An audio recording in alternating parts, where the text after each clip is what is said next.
Allah yang menjamin biaya anak mondok. Oleh Yaya Cahyani.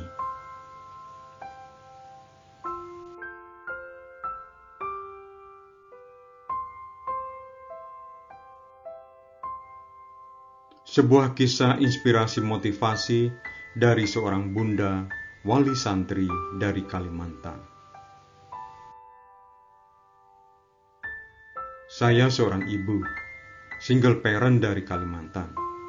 Satu dari dua anak saya, alhamdulillah, mondok di Gontor Putri 1 di Mantingan, Ngawi. Dia mondok karena keinginan almarhum abinya. Dan sepertinya dia juga bisa bahagia di pondok. Alhamdulillah, almarhum abinya meninggalkan usaha berupa kios di pasar, berjualan sembako. Dari usaha inilah saya bisa bertahan hidup dan membiayai anak mondok. Tapi tidak semua berjalan lancar. Musibah itu datang secara mendadak. Pagi-pagi saya dibangunkan tetangga dan memberitahukan pasar tempat saya berusaha telah kebakaran. Tak satu pun barang dapat diselamatkan. Semua habis. Lemah dan lemas tubuh saya, bagaikan tak bertulang. Langsung terbayang wajah anak saya di Jawa. Apakah saya masih bisa membiayai pendidikannya? Dengan sisa uang yang ada dan sedikit bantuan dari tetangga, saya berniat menjemput anak saya untuk keluar pondok. Saya rencanakan bersekolah di Kalimantan saja, yang dekat dengan rumah. Sesampainya di Gontor Putri 1, saya buat panggilan buat dia. Sambil menunggu saya berpikir, bagaimana ya cara memberitahu anak saya? Saya gelisah. Keyakinan yang tadi menggebu, tiba-tiba ciut nyali ini. Benarkah langkah yang kuambil?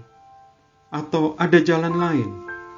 Kalaupun pulang, saya masih belum tahu mau usaha apa lagi. Kerja kantoran jelas gak mungkin. Saya hanya lulusan SMA. Dan sejak menikah, saya hanya mengharap penghasilan dari suami, hasil dari jualan di pasar. Saya tidak punya keahlian apa-apa. Bagda duhur akhirnya anak saya keluar. Dia begitu kaget saya datang, karena tidak bilang lebih dahulu. Wajahnya langsung ceria. Saya belikan makan siang. Dia dengan lahap makan apa yang saya belikan. Sementara saya masih gelisah mengatur kata-kata. Sambil makan, dia banyak bercerita tentang kegiatannya di pondok. Betapa bahagianya dia latihan nari untuk pagelaran setiap angkatan. Entah, apalagi yang dia ceritakan. Saya tak bisa fokus. Saya hanya ikut tersenyum, seolah-olah saya mendengarkan ceritanya. Sampai bel masuk berbunyi dan dia bersiap masuk, saya masih belum bisa menyampaikan niat saya. Ingin langsung saya ucapkan, pulang yuk nak, sekolah di sekolah umum saja. Tapi saya tak tega.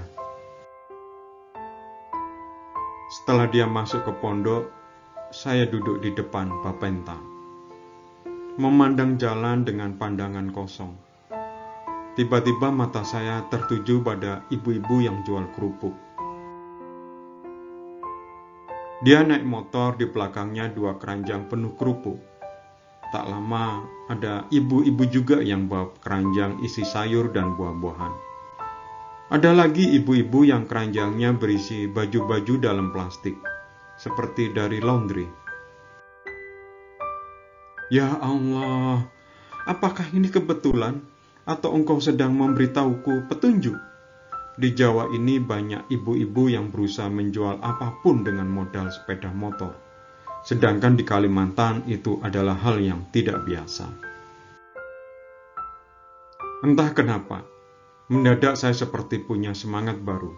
Saya harus bisa seperti ibu-ibu di Jawa ini. Insya Allah saya tak malu. Saya hitung sisa uang yang ada. Insya Allah masih bisa beli untuk beli 2 keranjang. Bagda asar anak saya keluar lagi. Saya sampaikan, Umi tak lama di sini.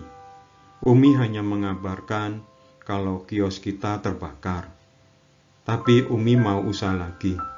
Insya Allah. Mohon doanya ya nak, agar Umi tetap sehat. Maafkan Umi tak bisa meninggalkan uang saku. Umi cuma kangen pada kakak.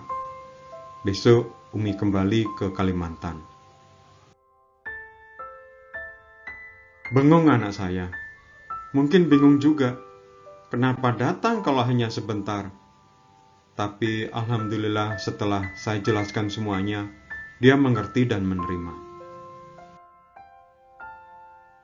Sesampainya di Kalimantan, langsung saya mulai beli keranjang dan memasangnya di sepeda motor.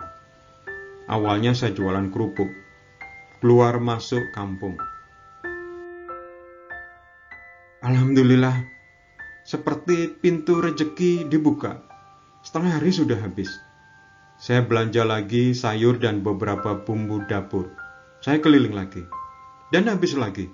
Saya semakin bersemangat. Tak terasa, 1 bulan saya jalani usaha baru ini. Dengan tatapan aneh dari tetangga. Tapi saya menikmati semuanya. Sedikit-sedikit, saya sudah dapat menabung. Semakin banyak yang saya bawa di keranjang. Bolak-balik ke pasar, dan keliling-keliling keluar masuk kampung. Beberapa bulan saya sudah punya pelanggan. Hingga suatu hari Pak RT saya datang. Dia menawarkan bantuan. Ternyata saya terdaftar sebagai penerima bantuan berupa kios di pasar yang sudah dibangun pasca kebakaran. Tak hanya kios yang dibantu, tapi seisinya juga dibantu. Ya Allah, saya sujud syukur padamu. Alhamdulillah, tak henti-hentinya bibir saya memuji Allah. Akhirnya saya bisa jualan lagi di pasar. Dan pelanggan yang biasanya saya datangi, tetap saya datangi dengan motor keranjang. Segala puji bagimu ya Allah. Alhamdulillah, saya tidak jadi mengajak anak saya pulang dari pondok ke rumah. Walaupun tidak berlebih, setidaknya saya masih bisa membiayai sekolahnya. Tetap bisa menjalankan amanah abinya. Semoga ilmu di pondok menjadi ilmu yang berkah.